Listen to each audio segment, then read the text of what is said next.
이사야서 55장 10절부터 13절. 비와 눈이 하늘에서 내려서 땅을 적셔서 싹이 돋아 열매를 맺게 하고 씨 뿌리는 사람에게 씨앗을 주고 사람에게 먹거리를 주고 나서야 그 근원으로 돌아가는 것처럼 나의 입에서 나가는 말도 내가 뜻하는 바를 이루고 나서야 내가 하라고 보낸 일을 성취하고 나서야 나에게로 돌아올 것이다. 참으로 너희는 기뻐하면서 바빌론을 떠날 것이며 평안히 인도받아 나올 것이다. 산과 언덕이 너희 앞에서 소리 높여 노래하며 들의 모든 나무가 손뼉을 칠 것이다. 가시나무가 자라던 곳에는 잣나무가 자랄 것이며 찔레나무가 자라던 곳에서는 화석류가 자랄 것이다. 이것은 영원토록 남아 있어서 주님께서 하신 일을 증언할 것이다. 저는 초등학교 때 앞니가 부러지는 불행을 겪은 적이 있습니다. 아주 가벼운 수준의 부딪힘이 있었는데 어이없게도 제 앞니 한쪽이 부러져 버렸습니다. 당시에 저는 그 이는 빠지면 항상 다시 나는 줄 알고 있어서 크게 동요하지는 않았건데요. 치과에 가서 의사 선생님에게 이야기를 듣고 그때서야 깨달았습니다. 새 이가 나지 않는다는 거예요. 그리고 저는 한동안 치과를 다니게 되었습니다. 그리고 몇 년 후에 저는 저의 모친의 지극한 관심과 사랑에 힘입어 교정을 할 수 있는 호화를 누리게 됩니다. 그게 중학교 시절이었는데요. 당시는 교정을 하는 사람들이 많지 않아서 그 치아 교정이 사실 무엇인지 잘 몰랐고 또 뭔가 이렇게 쇠줄을 이렇게 연결하는 게 좀 창피했습니다. 그리고 저는 그 교정을 하던 중에 그 치과 선생님에게 들었던 말 중에 그 충격적인 것이 하나 있었습니다. 저의 치아들은 제 구강의 면적에 비해 지나치게 크다는 것이었습니다. 그러니까 저희 부러진 앞니도 사실은 제 구강 구조보다 대체로 큰 이 치아들 때문에 제 앞니가 돌출하게 되었고 그런 불안한 상태에서 제 앞니는 아주 작은 충격만으로도 충분히 부러질 수 있다는 것이었습니다. 그 후 저의 치아 교정은 꽤나 복잡하게 진행되는데요. 일단 치아 중에 멀쩡한 것 4개를 뽑아내 버리게 됩니다. 왜냐하면 그 교정을 하는데 치아들이 너무 크니까 교정을 위한 공간이 필요했던 거죠. 그 생리를 뽑던 그 기억이 아스라이 남아 있습니다. 그 뽑았던 날은 집에 가서 하루 종일 잠만 잤거든요. 제가 이렇게 저의 치아 순환사를 이야기하는 이유는 이렇습니다. 그러니까 저의 구강 구조와 저의 치아의 크기는 서로 부조화스러웠습니다.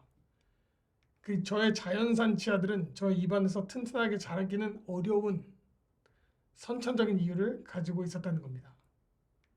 아마 제가 치과 치료를 오랜 동안 받지 않고 그냥 청소년 길을 자랐다면 저는 아마도 앞니가 많이 돌출되거나 뻐드렁니가 발생하게 되었을 것이고 아마 치아가 잘 다물어지지 않는 부정교합을 가졌을 가능성이 높습니다. 이건 태생적으로 제가 가진 특징이고 이건 제가 뭐 열심히 치아를 닦는다거나 아니면 뭐 치실을 열심히 한다고 해서 좋아지지 않는 것입니다. 오로지 의학적인 간섭이 없이는 저의 치아들은 아주 가지런히 그 역할을 할 수는 없을 뿐만 아니라 이후에 쉽게 부러지는 일이 발생할 수도 있는 겁니다. 그러니까 제가 스스로 고쳐낼 수 없는 어떤 한계를 가졌다는 것을 이해하게 된 겁니다.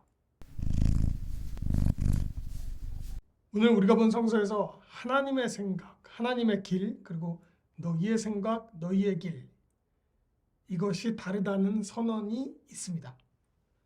즉 사람이 자신 깊은 곳에서 시작된 바램과 욕망 그리고 다양한 선택들과 태도들은 그것이 시간이 지나고 발전할수록 하나님이 생각하고 하나님이 가고자 하는 길과는 전혀 다른 길을 간다는 것을 천명하고 있는 겁니다.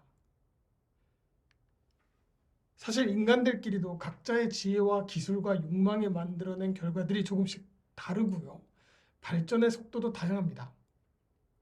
그러나 인간의 길들은 다소 차이가 있을 수 있다고 말할 수 있지만 사람들의 전반적인 길과 하나님과의 길과의 차이와는 차원이 다릅니다.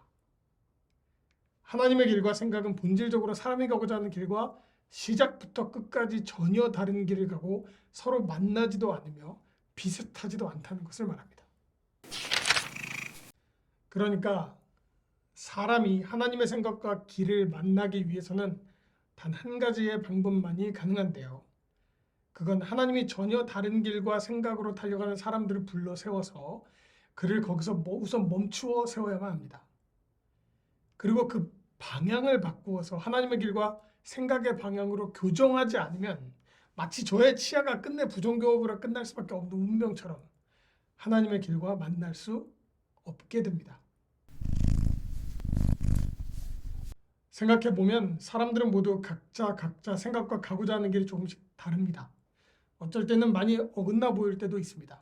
다만 서로 다른 생각과 주장을 가진 사람들이 만나서 부딪히게 되면 사람들은 보통 토론과 논쟁을 하게 됩니다.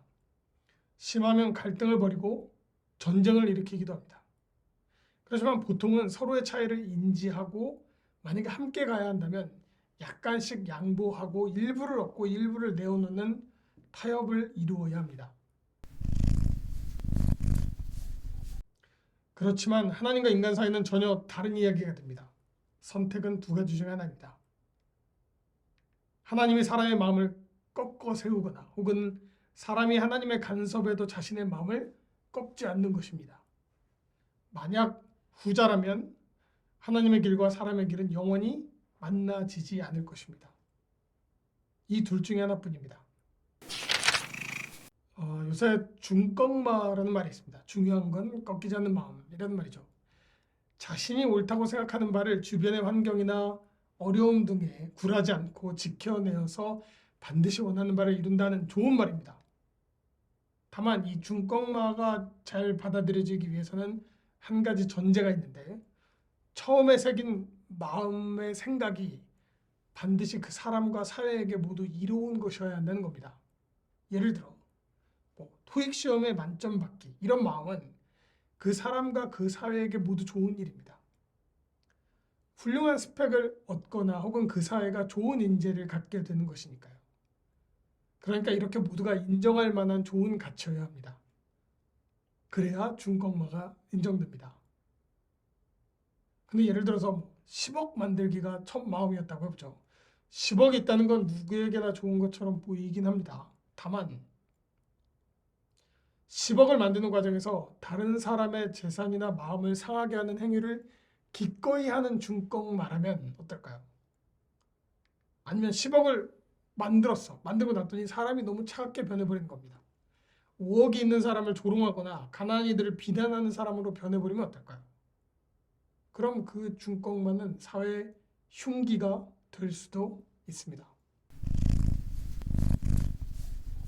하나님과 하나님이 관찰하는 사람 사이에서 일어나야 할 중요한 사건은 하나님이 사람의 본질에서 출발한 그 마음을 꺾어내는가 아닌가에 있습니다. 그 사람이 살아가는 길에서 그를 만나 멈춰 세우고 그리고 하나님의 생각으로 비슷하게 맞추어 내어서 그를 바꾸어내는가 아닌가가 중요하다는 겁니다. 그게 아니면 하나님의 생각과 길의 방향으로 나아갈 수 없도록 사람은 운명 지어져 있기 때문입니다.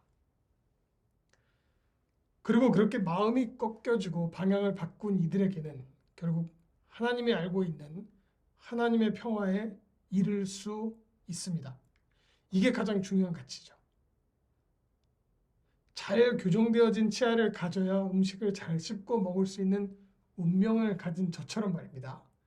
하나님으로부터 교정되어지지 않은 사람은 하나님이 알고 있는 평화에 이르지 못합니다.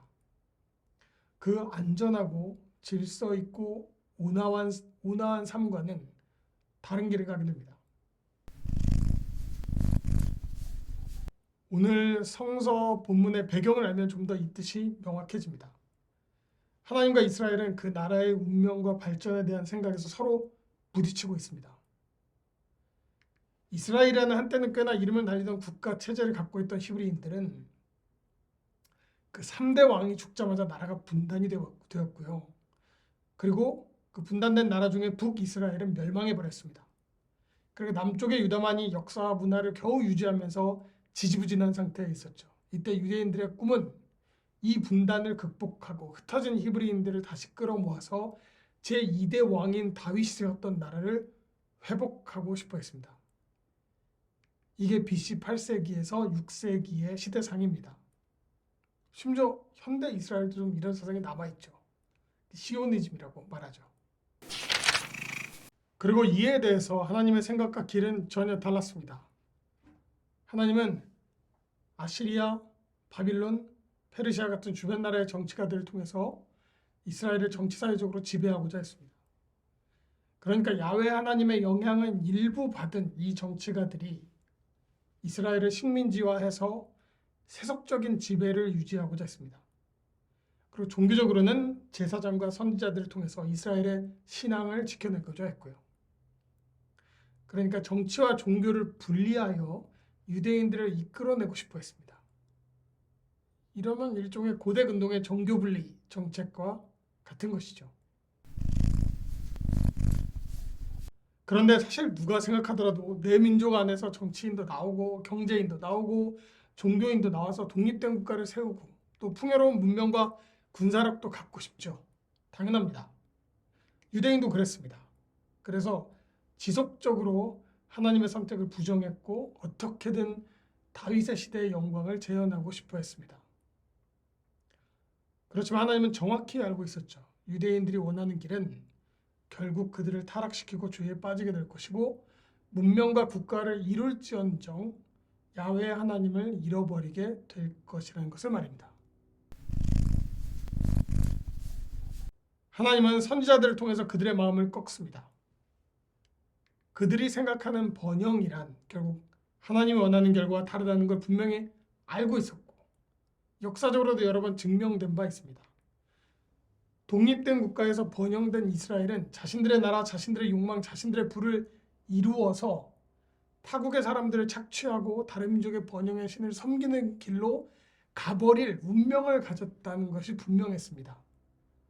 그리고 그들의 마음을 꺾습니다. 최근 들어서 가장 주목받는 기술 발전의 분야가 인공지능입니다. 요새는 사람들이 다소 두려워할 정도로 발전해버린 그 학습형 인공지능들이 등장하고 있습니다. 그런데 초창기 인공지능들이 시작될 때 그 여러 회사에서 인간과 채팅이 가능한 프로그램들을 개발한 적이 있었습니다. 마이크로소프트의 테이나 국내 그 채팅 인공지능들이 있었는데요. 이들은 사업이 시작된 초창기에 빠르게 폐기되어 버렸습니다. 이 인공지능 채팅들은 사람들과의 채팅과 메시지 교환을 통해서 대화의 기법과 내용들을 학습해서 성장하도록 되어 있었는데요. 빠른 시간에 사람의 생각과 교류한 이 인공지능들이 상상도 못하는 속도로 인종차별과 여성 혐오와 또 반유대주의를 체화시켜 버렸거든요. 즉 도화지처럼 하얀 바탕에서 사람들의 마음을 빠른 속도로 적어봤더니 죄다 혐오와 차별로 가득했던 겁니다.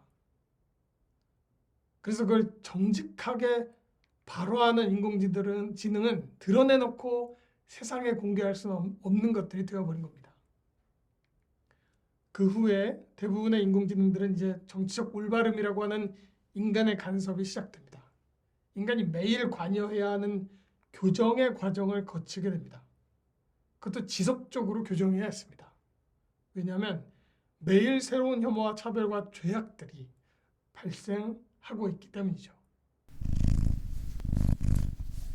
사람의 마음 깊은 곳에서 출발한 정제되어지지 않은 그들의 삶의 태도와 방향들이 사람의 내면의 그 본질이 무엇인가를 보여줍니다. 사실 저는 개인적으로 사람 깊은 내면에서 시작된 선택과 태도들은 대부분 강박과 중독일 가능성이 높다고 생각합니다. 물론 우리는 합리적인 판단을 하고 이성적인 성찰을 합니다.